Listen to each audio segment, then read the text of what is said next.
내 이름은 김말순. 올해로 71예요. 허리도 많이 굽었고 기운도 예전만 못하죠. 남편 떠난 지는 벌써 12년. 둘이서 마련한 집에서 혼자 살고 있어요. 며느리와 아들은 큰 도시에 살죠. 손주도 둘이나 돼요. 자주 보진 못하지만 설날이나 추석엔 꼭 얼굴을 봤죠. 그때마다 며느리는 정중했어요. 예의 바르지만 정은 안 느껴졌죠. 어느 날 몸살 기운이 확 오더니 혼자 밥도 못 해 먹겠더라고요. 이틀을 끙끙 앓고 나서 겨우 전화기를 들었죠. 얘 나 좀 아프다. 잠깐의 정적, 그리고 며느리의 짧은 한마디.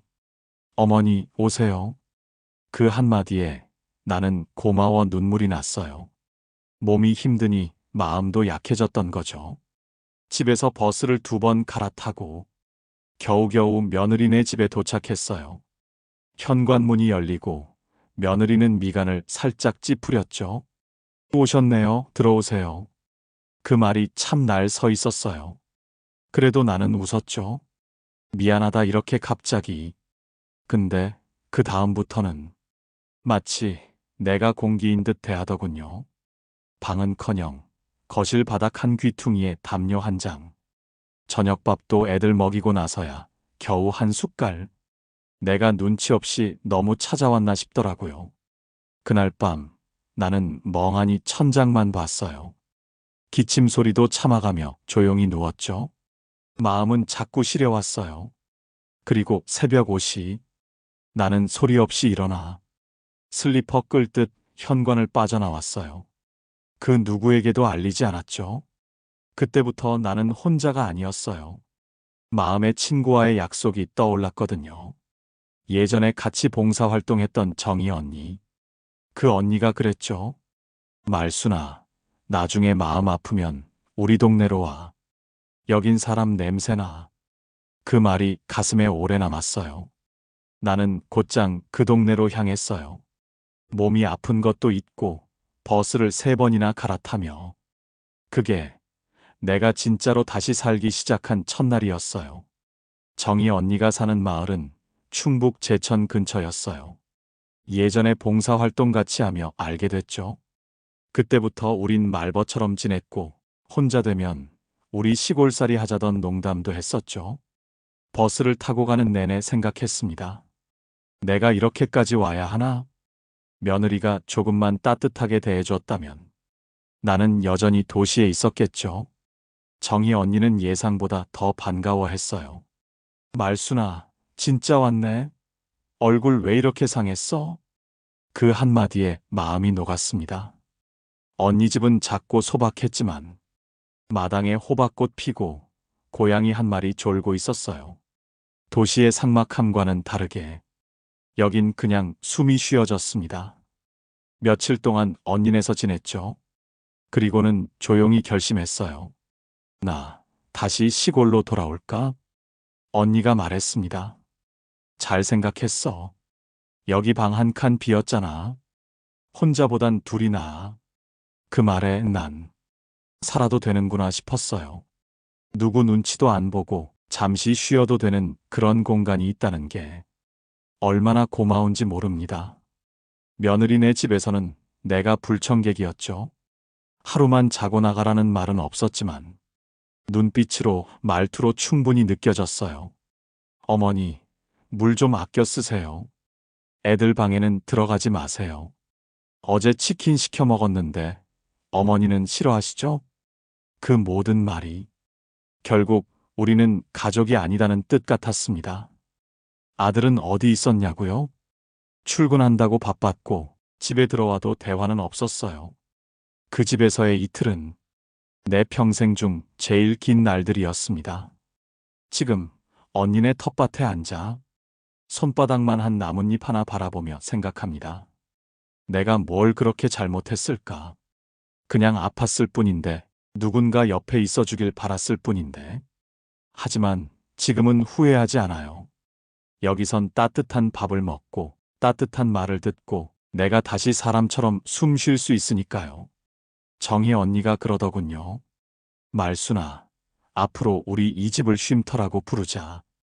그래서 나는 결심했습니다. 이제부터 여기가 내 집입니다. 정희 언니와 지낸 지 한 달쯤 되었을 때였습니다. 언니가 조용히 내게 말했죠.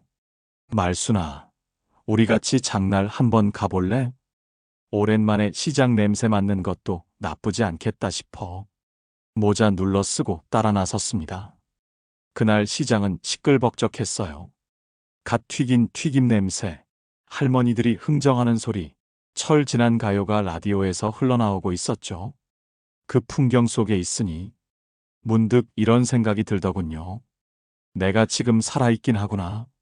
시장에서 우연히 정희 언니 친구분들도 몇 분 만났어요. 처음 보는 날인데도 어찌나 반갑게 맞아주시던지. 어머, 말순 씨구나. 정희한테 얘기 들었어요. 도시에서 살다 내려오셨다면서요? 힘든 일 있으셨다며. 여긴 그런 사람 많아요. 다 이유 있어서 내려온 거죠. 그 말들이 하나하나 가슴에 쌓인 먼지를 털어주는 느낌이었습니다. 그날 밤 언니는 시장서 사온 묵은지로 김치찌개를 끓였습니다. 방 안가득 퍼지는 냄새에 괜히 눈물이 핑 돌았어요. 정말 따뜻하네, 언니. 내가 그렇게 말하자 언니는 아무 말 없이 밥 한 숟갈 더 푸며 내 그릇에 올려주었죠. 그러다 며느리에게서 전화가 왔습니다. 거짓말처럼 갑자기요. 어머니, 어디 계세요? 나는 잠깐 머뭇거렸어요. 왜 이제야 물을까 싶었거든요. 정희 언니네 있어. 걱정 말거라. 그 말에 며느리는 조금 놀란 듯 조용해졌어요. 아버지 제사인데 오실 수 있으세요? 나는 잠시 침묵하다가 조용히 말했습니다. 갈게. 대신 하루만 머물고 나올 거다. 그 통화를 끊고 나서 정희 언니가 말했어요. 말순아, 너 이제 내 마음에 솔직해졌구나. 맞아요. 이제 나는 눈치 보며 살지 않기로 했습니다. 누구에게 기대지도 않고 내 뜻대로 내 시간을 살아보기로요. 그렇게 나의 두 번째 삶은 조금씩 시작되고 있었던 겁니다. 아들 제사를 위해 다시 며느리네 집을 찾았을 때 왠지 모르게 발걸음이 무거웠습니다. 현관 앞에서 신발을 벗으며 이틀 전 그 전화가 계속 맴돌았어요. 이제 와서 왜 찾을까? 진심으로 보고 싶었던 걸까? 아니면 그냥 의무였을까? 문이 열리고 며느리는 말없이 고개만 살짝 숙였어요. 아들도 서운한 눈빛은 없었지만 미안하다는 말은 끝내 없었습니다. 어머니, 방은 이쪽 쓰세요. 감사합니다. 짧고 공손한 말들이 오히려 내 마음을 더 허전하게 만들었어요. 저녁 준비를 도왔고 제사상 차리는 일은 여전히 내 손이 익숙했죠. 하지만 전처럼 며느리가 내 손을 붙잡으며 어머니 없으면 못해요. 그런 말은 하지 않았습니다. 식사 중 손주가 제게 물었어요. 할머니, 아프셔서 어디 갔다 오셨어요? 그 한마디에 모두가 조용해졌죠. 나는 웃으며 말했어요. 응, 할머니 혼자 생각 좀 하고 왔단다. 그 말에 아들은 말없이 밥만 뜨고 있었고 며느리는 눈을 피했어요. 제사가 끝나고 밤이 되자 며느리가 조심스레 방으로 들어왔습니다. 어머니, 저 그날 너무 피곤해서 표정이 좀 그랬을 수도 있어요. 사실 저도 요즘 정신이 없었거든요. 사과처럼 들리지만 어딘가 엇나간 변명이었죠. 나는 잠시 눈을 감았다가 조용히 말했습니다. 너무 오래 참았나 보다, 나도. 이젠 나도 내 맘 챙기며 살려고. 며느리는 대답하지 않았습니다. 말없이 나가며 문도 살짝 열어놓고 갔죠. 그날 밤 나는 결심했습니다. 이 집은 더 이상 내가 편히 쉴 수 있는 곳이 아니라는 걸. 다음 날 아침 짐을 쌌고 아들에게 말했어요. 너희 사는데 내가 끼어 있으면 안 되겠더라. 앞으론 명절에도 오지 않을게. 너희도 너희 삶 살아라. 아들은 당황한 얼굴이었어요. 어머니, 그건 좀. 나는 그 말을 끊고 말했죠. 그동안 고마웠다. 이제 나도 내 길 갈게. 그렇게 또 한 번 나는 집을 나섰습니다. 하지만 이번엔 슬프지 않았어요. 이젠 진짜로 내 삶의 중심으로 돌아가고 있었으니까요. 정희 언니 집에 다시 돌아온 날, 문 앞에 서자마자 언니가 안아주었습니다. 잘했어, 말순아. 내가 더는 상처받지 않으려는 결심, 그게 얼마나 대단한 줄 알아? 그 말에 눈물이 또르르 흘렀습니다. 이번엔 외로워서가 아니라 누군가가 내 마음을 알아주는 감격 때문이었습니다. 며칠 후 나는 동네 이장을 찾아갔어요. 조그만 주택이 하나 나왔다는 얘기를 들었거든요. 허름하지만 마당 있고 텃밭도 딸린 집이었습니다. 말순 씨, 계약만 하시면 바로 들어오셔도 됩니다. 이장님 말에 고개를 끄덕였습니다. 집을 둘러보다가 작은 방 안에 햇살이 비쳐드는 걸 보았어요. 먼지 낀 유리창 사이로 들어온 그 햇살이 마치 이렇게 말하는 듯 했습니다. 여기가 내 자리야. 누구 눈치 볼 것도 없이 편하게 숨 쉬어도 돼. 그 자리에서 계약서를 썼고 며칠 뒤 나는 진짜 내 집으로 이사했습니다. 정희 언니가 말했죠. 이젠 우리 이웃이네. 시장에서 알뜰하게 장 보는 법도 알려줄게. 웃음이 터졌습니다. 도시에서 느낄 수 없던 이 단순하고 정다운 삶. 그날부터 하루하루가 새로 태어난 기분이었어요. 새벽이면 닭 울음소리에 눈을 뜨고 햇볕 좋은 날엔 마당에 나와 풋고추 따고 상추도 심고 밤이면 언니네 가서 도란도란 이야기 나누고 같이 라디오 들으며 맥주 한 캔 나눠 마시기도 했죠. 무엇보다 좋은 건 누구에게도 폐가 되지 않는다는 사실이었습니다. 며느리에게 전화가 또 왔을 때 나는 단호하게 말했습니다. 이젠 나 괜찮아. 내 몸 내가 챙길 테니 너희도 너희 삶 잘 살아. 며느리는 조금 멍한 목소리였지만 마지막엔 조용히 말했어요. 알겠습니다, 어머니. 그 한마디가 끝이었습니다. 이제 나는 누구의 시어머니나 어머니가 아니라 그냥 김말순이라는 이름으로 살아갑니다. 그리고 그 삶이 생각보다 꽤 괜찮다는 걸 매일 조금씩 깨닫고 있습니다. 시골에 정착한 지 2달쯤 되었을 때였어요.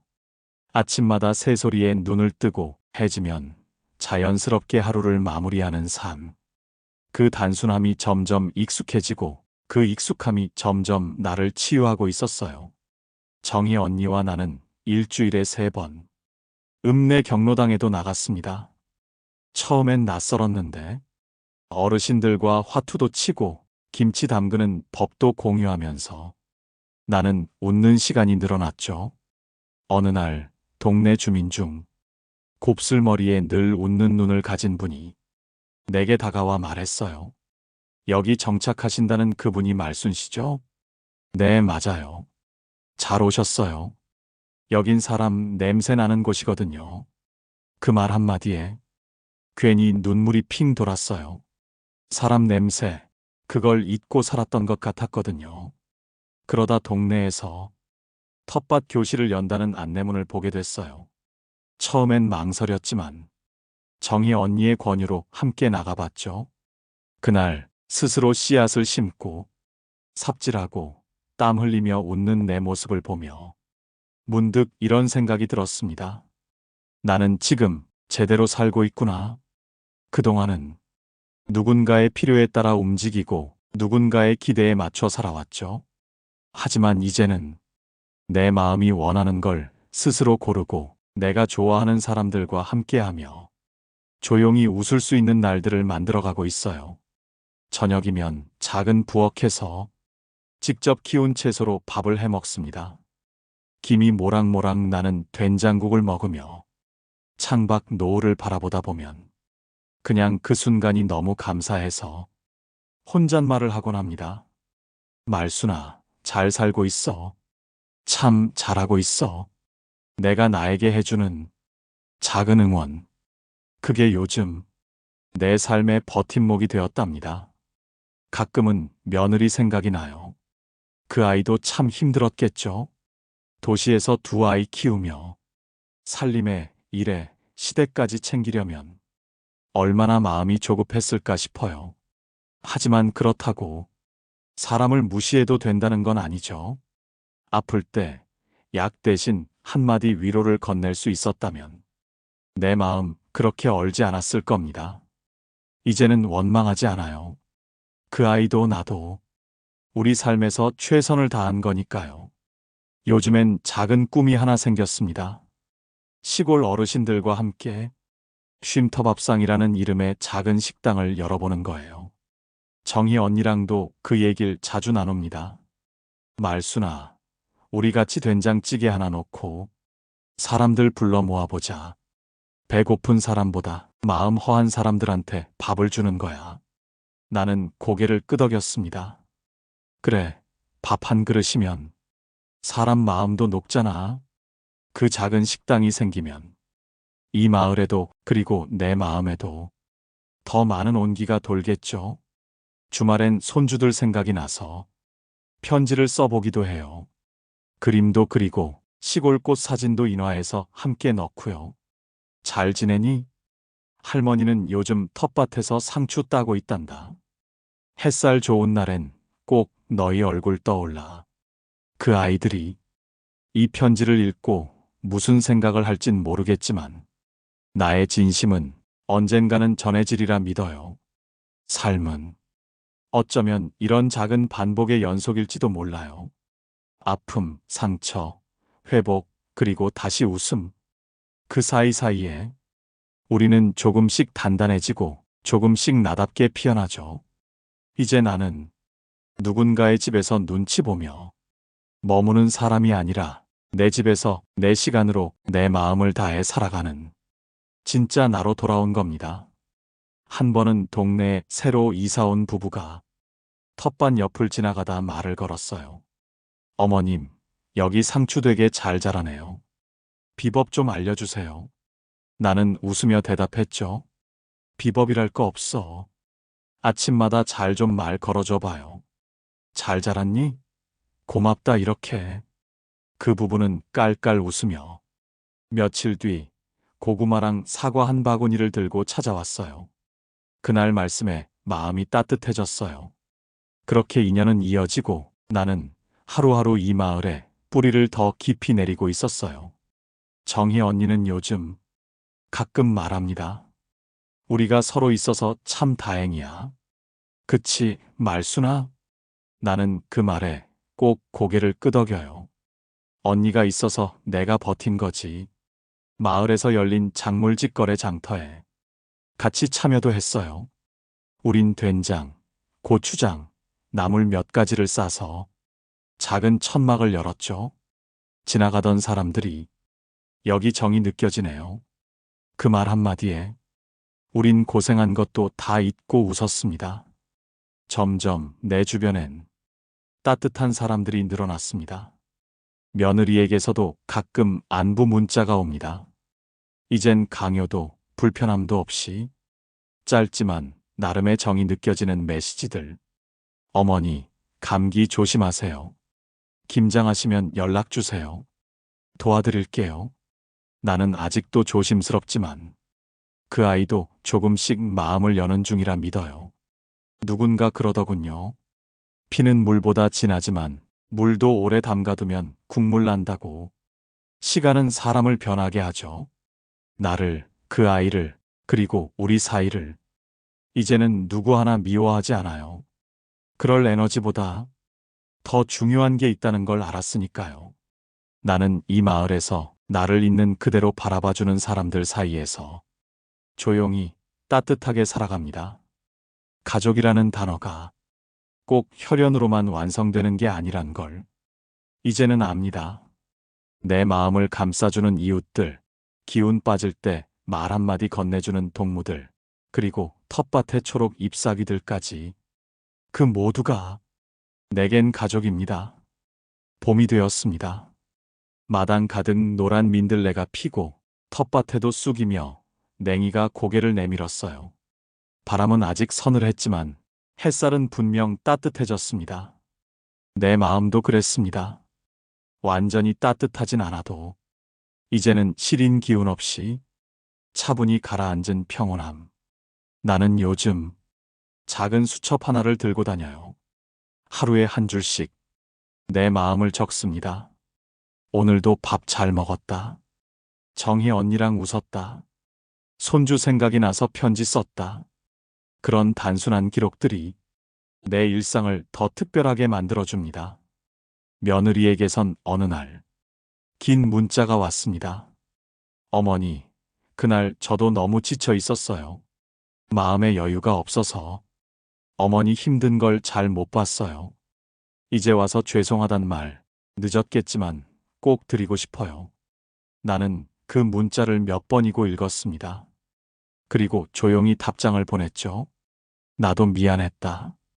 서로 몰라서 서로 멀어졌던 것 같구나. 이제부터라도 천천히 다시 보자. 그날 밤 나는 처음으로 며느리의 이름을 불러보며 기도를 올렸습니다. 그 아이도 평안하길. 화해는 거창하게 찾아오지 않더군요. 그저 마음이 조금씩 열리고 조금씩 서로를 이해하게 되는 것. 그게 진짜 회복이었어요. 며칠 뒤 손주가 손편지를 보냈습니다. 할머니 보고 싶어요. 다음에 놀러 가도 돼요? 나는 너무 반가워서 손에 들고 있던 된장 뚝배기를 놓칠 뻔했어요. 그럼 언제든 와라. 할머니가 미리 반찬 해놓을게. 작은 변화들이 이제는 내 삶을 조금씩 감싸고 있습니다. 텃밭은 점점 푸르러지고 동네 사람들과는 이름 대신 말순 이모로 불리며 지내고 있어요. 이 마을이 내 집이고 이 사람들이 내 울타리라는 걸 이제는 말하지 않아도 느낍니다. 사는 게 늘 쉽진 않지만 이제는 두렵지 않아요. 나는 다시 살아가기로, 진짜 나로 살아가기로 마음을 굳혔으니까요. 어느 날 정희 언니가 말했습니다. 말순아, 너 웃는 얼굴이 정말 많이 편해졌어. 그 말에 나도 고개를 끄덕였죠. 예전엔 거울 볼 일이 거의 없었어요. 웃는 내 얼굴이 어색했거든요. 하지만 요즘은 아침마다 거울 속 내 얼굴에 인사를 건넵니다. 오늘도 잘 살아보자, 말순아. 늦게 배운 삶이라. 서툰 부분도 많지만 이제야 진짜 살아보는 것 같아요. 이웃들과 함께 텃밭에서 일하다 보면 어느새 해가 넘어가 있고 저녁이면 고구마 찌며 담소를 나눕니다. 가끔씩 동네 아이들이 할머니 간식 뭐 있어요? 하고 찾아올 땐 기분이 괜히 좋아져서 김밥도 싸주고 계란 후라이도 부쳐줍니다. 이젠 누군가를 위해 억지로 살지 않아요. 내가 하고 싶은 일, 내가 좋아하는 사람들과 함께 매일을 살아갑니다. 며느리도 아들도 서서히 변하고 있어요. 요즘은 명절도 아닌데 손주들과 주말에 찾아오곤 해요. 그럴 땐 내가 준비한 된장찌개에 밥 한 그릇 푹푹 퍼주면서 그냥 말없이 웃습니다. 서운함, 아픔, 미움. 그 모든 건 시간 속에 잘 묻어두었어요. 그리고 지금은 이 평범한 날들이 너무 고맙습니다. 하루하루가 선물 같고 조용한 봄바람에도 눈물이 나려 해요. 이제는 말할 수 있어요. 나는 실패하지 않았고 버려진 것도 아니며 누구에게도 불필요한 존재가 아니라고. 그저 내가 다시 나를 알아보고 내 삶을 내 손에 쥐게 된 것뿐이에요. 이제 나는 진짜 나로 살아갑니다. 그리고 그 삶이 참 괜찮습니다. 사는 게 괜찮다 말하기까지 참 오랜 시간이 걸렸습니다. 누군가에게 기대지 않아도 나는 충분히 따뜻했고 혼자 있어도 외롭지 않을 수 있단 걸 이제야 알게 되었어요. 늦게 피어난 봄처럼 내 인생도 지금이 가장 따뜻합니다. 그러니 당신도 조금 늦어도 괜찮아요. 삶은 지금부터입니다.